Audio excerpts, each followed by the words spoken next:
কত বছরের? 12 না কত বছরের এক মেয়ে? কত বছর? 11।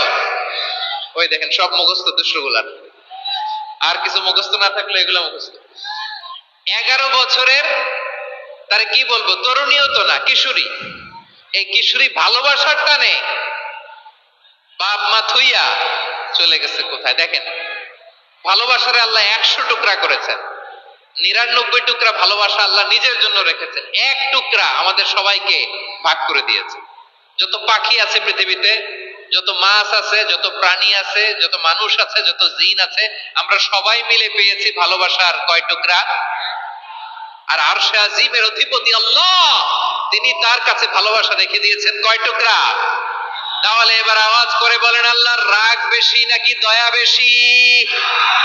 আল্লাহ তুমি দয়ার সাগর, রহমানুর রহিম, তোমার দয়ায় পূর্ণ আমার সারা নিশিদিন। সবাই পড়েন, আল্লাহ তুমি দয়ার সাগর, রহমানুর রহিম, তোমার দয়ায় পূর্ণ আমার সারা নিশিদিন। আল্লাহু আকবার।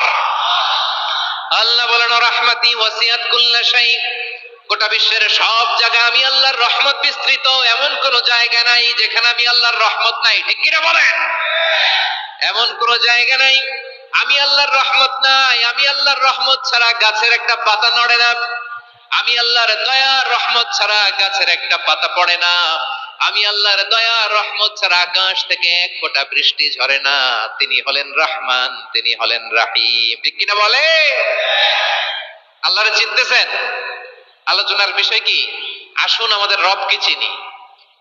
তিনি হলেন আর রহমান, তিনি হলেন আর রাহিম। তার দয়ার কোনো শেষ নাই, তার মায়ার কোনো শেষ নাই। বনি ইসরাইলের এক লোক 500 বছর আল্লাহর ইবাদত করেছে। কয় বছর? কোথায় জানেন? সাগরের মাঝখানে এক পাহাড়, ওই পাহাড়ের উপরে বসে 500 বছর টানা আল্লাহর ইবাদত। দিনে আর রাতে একবার করে নিচে নামতেন। সেখানে আল্লাহ তাআলা পাথরের ভেতর থেকে তার জন্য মিঠা পানির ব্যবস্থা করে দিয়েছেন, আর একটা ডালিম গাছের ব্যবস্থা করে দিয়েছেন। সকালে নামলে একটা টসটসে ডালিম, রাতে নামলে টসটসে ডালিম। এগুলো খেয়ে খেয়ে 500 বছর সে আল্লাহর ইবাদত করেছে। আর সে আল্লাহর কাছে বলেছে, আল্লাহ আমি যখন মারা যাব সেজদারত অবস্থায় যেন মারা যাই।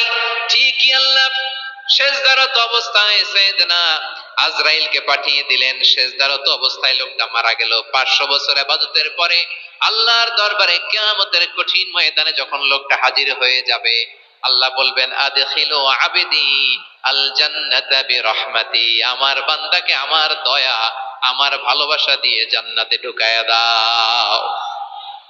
500 বছর ইবাদত করছে তো আমার দয়ায় আমার বান্দারে জান্নাত দাও। এই বান্দা বলে, বালবি আমালি, আল্লাহ তোমার দয়া লাগবে কেন? আমি আমার আমল দিয়ে জান্নাতে যেতে চাই। কি দিয়ে? কথা বুঝে নাই বোধহয়। আল্লাহর এই বান্দা কি দিয়ে জান্নাতে ঢুকতে চায়? আমল দিয়ে। আল্লাহ বলছে, আমার দয়ায় আমার বান্দারা জান্নাতে নিয়ে যাও ফেরেশতারা। এ বলে, আল্লাহ তোমার দয়া লাগবে কেন? সেজদা তো কম দেই নাই, জিকির করতে করতে 500 বছর শেষ করে দিলাম, আবার তোমার দয়া লাগবে? আমি তো আমার আমলেই জান্নাতে যেতে পারি। আল্লাহ বলবেন, তাই ঠিক আছে, আমি চাইলাম দয়া দিয়ে জান্নাত দিব, তুমি চাইলে আমল দিয়ে ঢুকবা। ঠিক আছে, তোমার আমল আর আমার যে দয়া, দুইটার একটু মাপ দেই। তোমার 500 বছরের ইবাদত এক পাল্লায় রাখো। আর আল্লাহ বললেন, আমি যে দয়া করে এই দুনিয়ার নাজ নেয়ামত বিউটি সৌন্দর্য দেখার জন্য তোমার দুটা চোখ দিয়েছিলাম, দুটা নয় একটা চোখ আরেক পাল্লায় রাখো। রাখা হবে, দেখা যাবে ওই 500 বছরের ইবাদত হালকা হয়েছে, আর মুহূর্তের মধ্যে আল্লাহর দেয়া একটা চোখের নেয়ামত ভারী হয়ে গিয়েছে। আল্লাহ বলবেন, তোমার কথা মতো মাপ দেয়া হলো, এবার ফলাফল দেখো, হিসাব বলে তুমি এখন জাহান্নামে যাবা। Go to the hell fire, যাও এবার জাহান্নামে যাও। মাপ চোখে যখন আসছো আমার সাথে হিসাব ক্যালকুলেশন, যাও তুমি এবার জাহান্নামে যাবা। এবার লোকটা কাচুমাচু করে বলে, আল্লাহ আমি বুঝি নাই, আল্লাহ আমি বুঝতে পারি নাই, খেয়াল করি নাই, তুমি আমারে ক্ষমা করো, তুমি আমারে মাফ করো।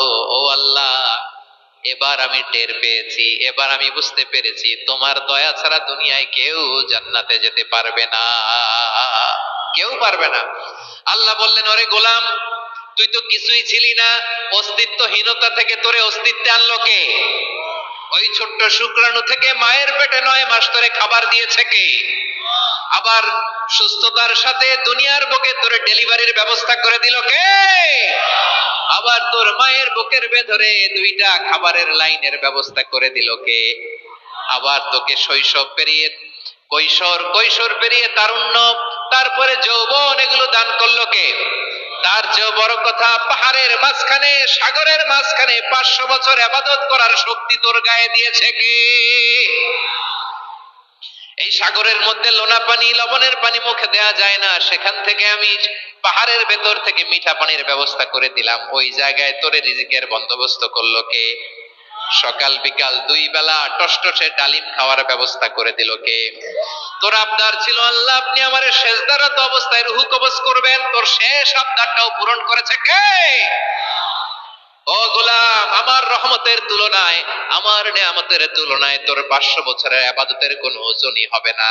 গোটা বিশ্বের কেউ কোনোদিন আমার জান্নাতে ঢুকতে পারবে না, আমি আল্লাহর দয়া ছাড়া।